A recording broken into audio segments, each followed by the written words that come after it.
Welcome back. We continue now with more of our live coverage on the deadly plane crash inside the Loxahatchee Wildlife Refuge. That's where we find News Channel 5's Marissa Bagg as she continues our team coverage live.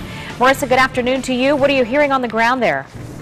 Good afternoon, Lauren. Yeah, we have plenty of fish and wildlife officers as well as sheriff's deputies out here investigating. Right over here you see their mobile command unit. That's where all of the conversation is happening this afternoon about how this plane came down and what information they've been able to collect. Investigators are getting their first looks at the plane crash in the daylight. They did have trouble getting to the scene last night in the dark, and they weren't able to recover anything then. And the scene itself is about 9 miles from here, north of here, and we want to show you some of the video that we shot late this morning as Florida Fish and Wildlife crews put airboats into the water to travel to the crash site. They took members of the National Transportation Safety Board and the FAA with them to start the investigation into what happened last night.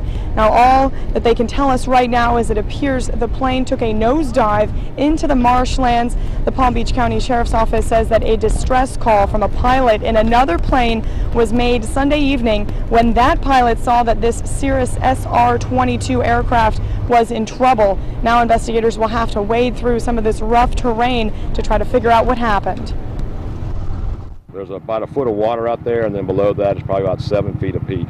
So it's actually nosedived all the way down into the peat, into the mud. All we can see out there with the tail.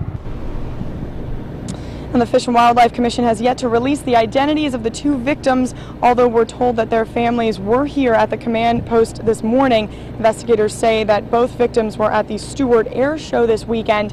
Our news partners at the Sun Sentinel are also reporting that the plane was registered to a company called Man Aviation out of Geneva, Florida, and that is just northeast of Orlando. Reporting live in suburban Boynton Beach, Marissa Bagg, WPTV News Channel 5.